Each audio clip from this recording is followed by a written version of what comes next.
Hello everyone, welcome back to the channel. Today I'm bringing you episode 57 of my brand new Comics Haul series. This is a series where every week when I grab all the new comics at my local comic shop, I show you guys everything that I got that week, and I tell you a little bit about every single issue. Now that we've got this week's stack out of the bag, let's get this bag out of the way as usual.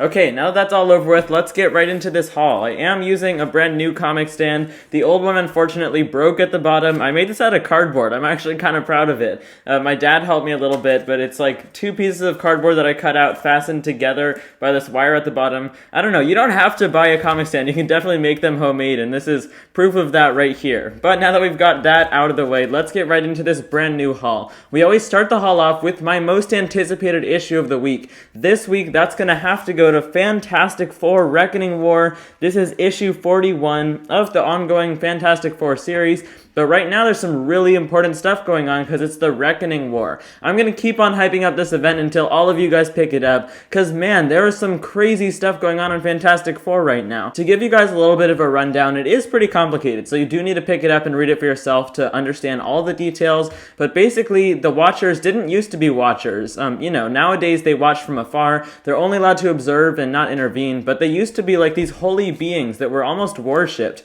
They'd go down to these alien planets and give them special technology to quickly advance their societies, but then one alien race, which are calling themselves the Reckoning, took it to the next level. They started using the weapons that the Watchers supplied them to conquer other lands and just cause some really bad stuff to go on, but now they're coming back and the Reckoning War is here. That's why that's the name of the event. That's Fantastic Four number 41, Reckoning War Part 3, my most anticipated issue of the week. Alright, let's move on with Marvel Comics this week. I've got another really awesome issue. This is Moon Knight, issue number 9. This is an awesome cover also where you actually have to read the title upside down. This series is really consistently good. Jed MacKay and Cappuccio are putting out consistently good work. The scripts are awesome. There's kind of one-off stories that happen every issue. That's my favorite way for comics to be done. Strange Academy is doing it. Some Image comic series are usually doing it that way. The artwork by Alessandro Cappuccio is really good. I think it works with the colorist really well also. Moon Knight is like shiny in the night. Most of the comic is set at night because that's when Moon Knight operates.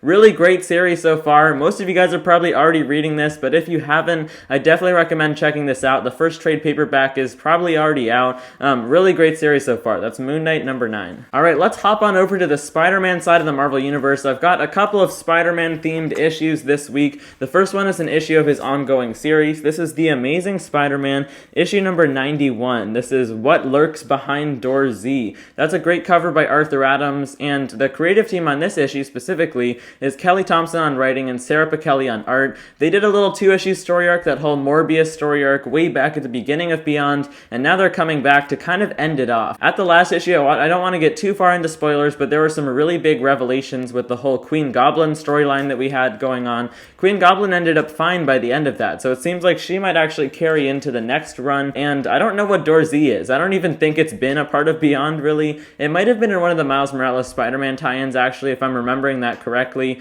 but they haven't really teased it at all. This cover is a little bit misleading. As Beyond starts to come to a close, we've only got a few issues left. That's The Amazing Spider-Man number 91. Alright, like I said, we did get 2 different Spider-Man issues out this week. The second one is actually a Devil's Reign tie-in, but it's still connected to Beyond. This is Devil's Reign Spider-Man number 1. This was actually originally solicited as a 3-issue miniseries. I think that was just a typo or something someone did wrong there. It is only going to be a one-shot. There's no issue 2 or 3. And this is tying into Devil's Reign. It might actually tie into it kind of heavily, at least based on the cover. Like Wilson Fisk, Kingpin is the villain behind the entire event, but this more has to do with his son, the Rose. I'm not too familiar with this character. I know the Rose was originally from like the 80s and 90s. That was when he was the biggest, but he's like this kind of second-in-command crime lord who's been trying to take over from his father for a really long time. I think this is actually set in some issue prior. Yeah, it says on the inside cover here that this issue actually takes place before Amazing Spider-Man number 86, which I guess might have been like right after that Doc Ock storyline, if I'm remembering right. I guess just before everything started going downhill for Ben Reilly. That's Devil's Reign Spider-Man number 1. Let me know if you guys are planning on getting this one shot too to fill in your complete Beyond run. Alright, I've only got a couple of issues left from Marvel this week. The first one that I've got here is She-Hulk number 2. So the first issue I actually did a full review on if you want to check that video out. I think I gave the first issue a 9 out of 10. We mostly just got kind of a status quo update on what's up with Jennifer Walters these days. It was a little bit hard to believe. She's not doing so great financially. She was having to like stay in an apartment that the Wasp was letting her stay in, and she doesn't have a She-Hulk suit or something. It was like she could have gotten a little bit of funding from the Avengers, right? She just left that team. But we've also got the return of Jack of Hearts going on in this series. I need to know more about that character also, just like the Rose. I know actually nothing about him, and I don't know where he came from, what series he originated in, but he's got a history with She-Hulk.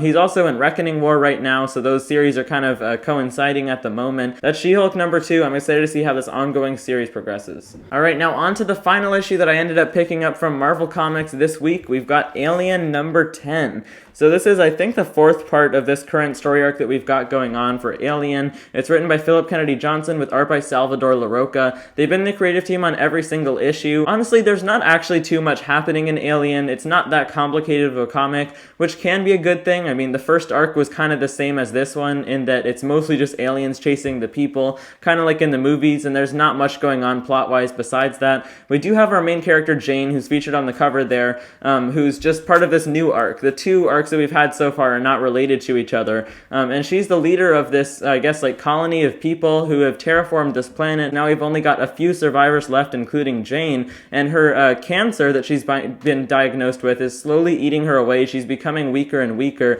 and by the end of it, we'll see if she actually stands the test with the aliens having attacked her. And I've heard that there's some sort of new ability that xenomorphs can do that's going to be introduced in this issue. Could be a key issue. I think it'll be pretty interesting. That's Alien #10. Alright, thanks for watching all the way till the end of the video, anyone who's still sticking around here. I've got one issue left that I picked up this week at my local comic shop. It is from Image Comics. We've got crossover #12. So I gave this issue a full year's worth, and I'm finally gonna drop it. I do really enjoy it every week it comes out. It's a good read. I just had to make some changes to my pull list recently. I dropped about 10 titles, which I'm pretty proud of having done that. A lot of them I didn't want to drop, but I just had to choose which ones were the most important to me, and crossover had to go. We've had this whole storyline going on so far in this second arc named Meanwhile, where there's Negan, it turns out, from The Walking Dead. We got that reveal last issue, has been going around and killing comic book creators. So it's kind of like this double meta that's going on. We even have Donny Cates writing himself into his own comic, and then you gotta wonder, like, Donny Cates in real life in our world, is that gonna come into it at some point? How many layers of this are there?